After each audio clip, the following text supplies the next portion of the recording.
প্রিয় শিক্ষার্থীবৃন্দু, আসসালামু আলাইকুম। বিশেষণ একাডেমির পক্ষ থেকে সকলকে স্বাগতম। আজ আমরা চলে এসেছি নতুন আরেকটি ভিডিও নিয়ে। এই ভিডিওতে হচ্ছে আমরা এইচএসসি আইসিটি যে হচ্ছে এসটিএমএল আছে, এই এসটিএমএল নিয়ে হচ্ছে আলোচনা করব। আজকে হচ্ছে আমরা এসটিএমএল এর মধ্যে হচ্ছে লিস্ট নিয়ে আলোচনা করব। এই লিস্টের হচ্ছে দুইটি ধরন রয়েছে, প্রথম হচ্ছে অর্ডার লিস্ট, এরপর হচ্ছে আনঅর্ডার লিস্ট। আজ হচ্ছে আমরা আনঅর্ডার লিস্ট নিয়ে আলোচনা করব। প্রথমেই হচ্ছে আমরা দেখতে পাচ্ছি আনঅর্ডার লিস্টে হচ্ছে কিছু বেসিক যেই জিনিসগুলো আমাদের লাগে সেগুলো হচ্ছে লিখে রেখেছি। প্রথমে রয়েছে হচ্ছে ডিস্ক, এরপর হচ্ছে স্টার, সার্কেল, স্কোয়ার। এখন কথা হচ্ছে আনঅর্ডার লিস্ট হচ্ছে কি লিস্ট, মানে এটা লিস্টটা কি ধরনের। আনঅর্ডার লিস্ট হচ্ছে এমন একটি লিস্ট যেটার মধ্যে হচ্ছে কোনো নিয়মের মাধ্যমে হচ্ছে সাজানো থাকবে না। যেরকম হচ্ছে আমরা এখানে যদি লিখলাম যে হচ্ছে 1 নম্বরে দিলাম হচ্ছে পেন, 2 নম্বর হচ্ছে পেন্সিল।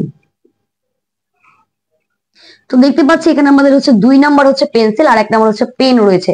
এটা কিন্তু নিয়মে সাজানো আছে, কিন্তু আমাদের আনঅর্ডার লিস্টে কিন্তু কোনো নিয়মে সাজানো থাকবে না। ঠিক সেম এরকম ভাবে এখানে হচ্ছে আমরা পেনের জন্য হচ্ছে দিলাম হচ্ছে একটি সার্কেল, লিখলাম হচ্ছে পেন, এবং পেন্সিলের জন্য দিলাম হচ্ছে কি একটি সার্কেল।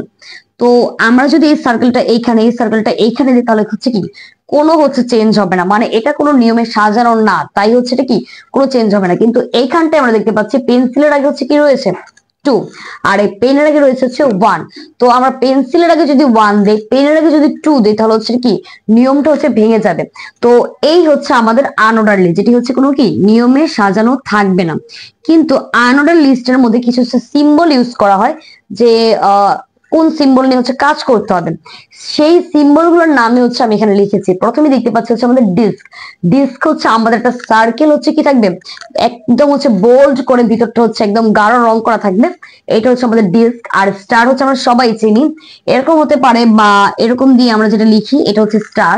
এরপর হচ্ছে সার্কেল, এরপর হচ্ছে স্কোয়ার। এগুলোই হচ্ছে মূলত ইউজ করা হয় আমাদের এই আনঅর্ডার লিস্টের মধ্যে। এখন হচ্ছে আমরা একটি আনঅর্ডার লিস্টে হচ্ছে এসটিএমএল করব। তো আমরা এই এসটিএমএল টি যদি করি, আমরা একটি হচ্ছে বাড়িয়ে নিলাম পেপার,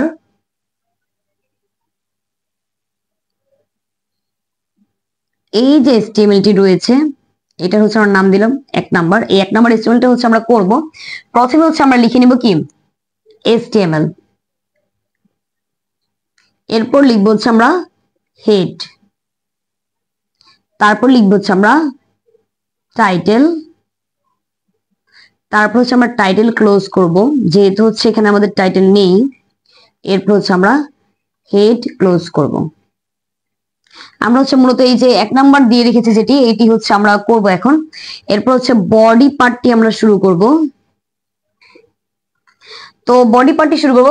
অনেক সময় হচ্ছে একটা ভুল হয়, সেটি হচ্ছে আমাদের হচ্ছে পরীক্ষার যে কোয়েশ্চেনের মধ্যে এরকম একটি 4 কোণার হচ্ছে একটি বক্স দেওয়া থাকে, বক্সের মধ্যে হচ্ছে লেখা থাকে। তো এটিকে হচ্ছে আমরা টেবিল হচ্ছে ধরে পুরো এস্টিমেলটা করি, কিন্তু এটা টেবিল ধরা যাবে না, এটা হচ্ছে একটা কম্পিউটারের হচ্ছে স্ক্রিন, তাই হচ্ছে এটাকে টেবিল ধরে করা যাবে না। তো আমরা দেখতে পাচ্ছি এখানে হচ্ছে আমাদের যে বডি পার্টটি রয়েছে, বডি পার্টের মধ্যে হচ্ছে রয়েছে পেন, পেন্সিল, পেপার, আর এইগুলোর আগে হচ্ছে রয়েছে সার্কেল। এটা কোনো নিয়ম নেই, তাই হচ্ছে আমরা কোনো নিয়মে সাজাতে হবে না। তো আমরা এখন এটিকে আনঅর্ডার লিস্টে করব। তো আনঅর্ডার লিস্টের ট্যাগ কি, যেহেতু হচ্ছে আনঅর্ডার লিস্ট, আমরা যেটা লিখি আনঅর্ডার লিস্ট, এটার জন্য হচ্ছে ইউএল ইউজ করা হয়। এখন কথা হচ্ছে আমাদের কিন্তু আনঅর্ডার লিস্টের মধ্যে সিম্বল দেওয়া থাকে, তো সিম্বলটা ইউজ করার জন্য হচ্ছে আমাদেরকে আলাদাভাবে অ্যাট্রিবিউট ইউজ করা লাগে। তো এই ট্যাগের মধ্যে হচ্ছে আমাদেরকে অ্যাট্রিবিউট ইউজ করা লাগবে। তো আমরা এখানে লিখবো হচ্ছে ইউএল টাইপ,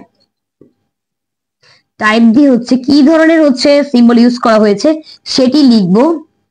এরপর হচ্ছে আমরা প্রত্যেকটি লিস্টের জন্য, এই যে একটি লিস্ট, পেন একটি লিস্ট, তার জন্য একটি লিস্ট লিখবো, সেই লিস্ট ক্লোজ করব, এবং একদম শেষ প্রান্তে গিয়ে হচ্ছে আমরা ইউএল ক্লোজ করব।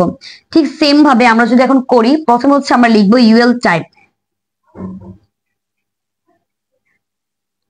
এরপর হচ্ছে যেহেতু হচ্ছে এখানে সার্কেল ইউজ করা হয়েছে, তো আমরা এখানে লিখবো হচ্ছে সার্কেল।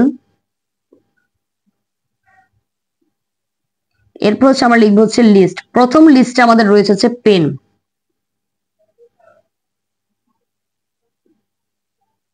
এর পরের লিস্টে রয়েছে হচ্ছে আমাদের পেন্সিল,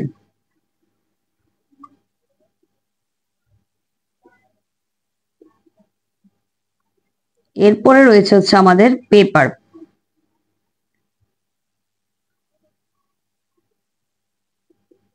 তো আমরা দেখতে পাচ্ছি এখানে হচ্ছে আমাদের পুরো হচ্ছে লিস্ট কমপ্লিট হয়ে গিয়েছে।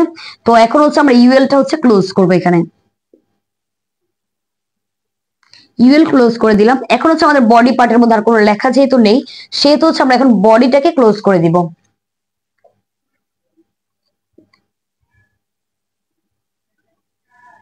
এই হচ্ছে বডি ক্লোজ। আর বডি ক্লোজ করার সাথে সাথে হচ্ছে আমাদের এইচটিএমএল এর কাজ শেষ হয়ে গিয়েছে। এখন হচ্ছে আমরা এইচটিএমএল টাকে ক্লোজ করে দিব।